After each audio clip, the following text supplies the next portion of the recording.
Percentages, converting from fractions and decimals using number chips. This is a digital lesson, and this one is the Thanksgiving version. So the lesson starts with explaining what a percentage is. It's a comparison out of 100. So 45% means 45 out of 100. And here's some very common comparisons, some very common conversions. 56 hundredths as a decimal, that's how we would read it. Same as 56 hundredths as a fraction, which would be 56 out of 100 or 56%. 73 hundredths, 73%, and so on. And 1 whole would be 100%. Now the first slide students are going to work on, they're going to be moving these number chips into place. This slide is fairly simple. It's a good practice slide for moving the chips. So all of these are movable. They just click and hold on the edge, and then they can move them into place. So we're changing these decimals to percentages. 12 hundredths, 12%, 59 hundredths, 59%, and so on. Now, another way to convert a decimal to a percentage is by moving the decimal point 2 places to the right. So here we get 62%, 59%. On this one, 174%. And then here, if we have to move the decimal point 2 places and there's no number here, we have to add a 0. So this is 30%, not 3%. And students are going to be practicing that on the next slide. So they need to be careful, and they need to move those decimal points 2 places to the right. So here they have 65%. Here we don't have a number here, but we have to add a 0. That would make this 70%, and this one would be 7%, and so on. Then they're shown what to do to convert a fraction to a percentage. So the first method is to find an equivalent fraction with 100 in the denominator, so that we're comparing out of 100. So here, if we multiply the numerator and denominator by 5, we get an equivalent fraction of 45 hundredths, which would be 45 hundredths as a decimal, or 45%. Now on the next slide, students are going to be doing that. They're going to be converting their fractions to equivalent fractions with 100 in the denominator. So to get 100, we have to multiply 20 times 5.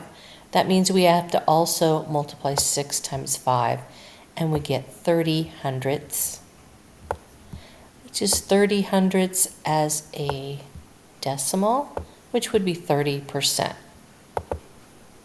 And they're going to do the same thing here. We're going to multiply this times 2, so that we get 100 in the denominator. And if we multiply the numerator times 2 also, we get 82 hundredths. And they can go ahead and finish that. Same thing on the next slide with some different denominators that we can convert to 100.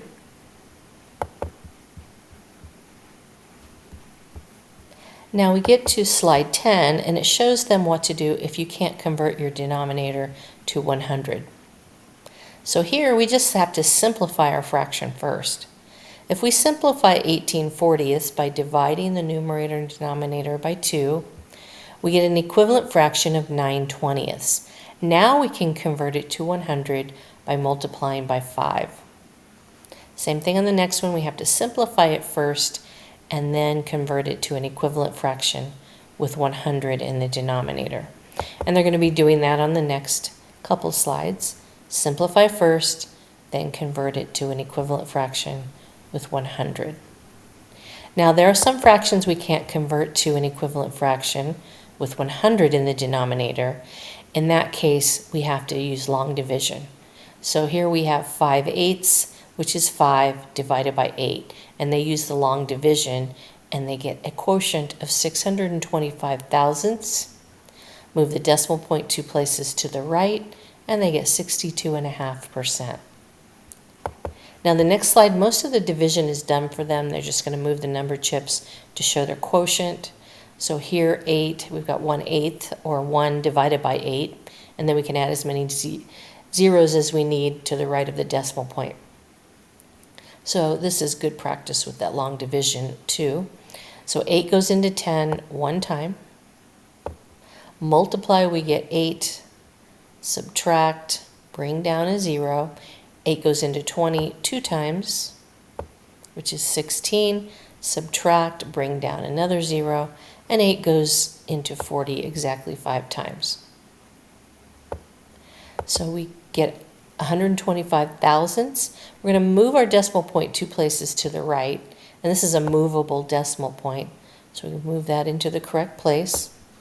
And we get an answer of 12.5%.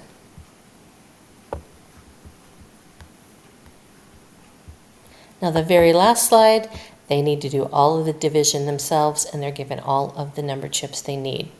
And make sure on the final answer, when they convert it to a percentage, that they move this decimal point into the correct place.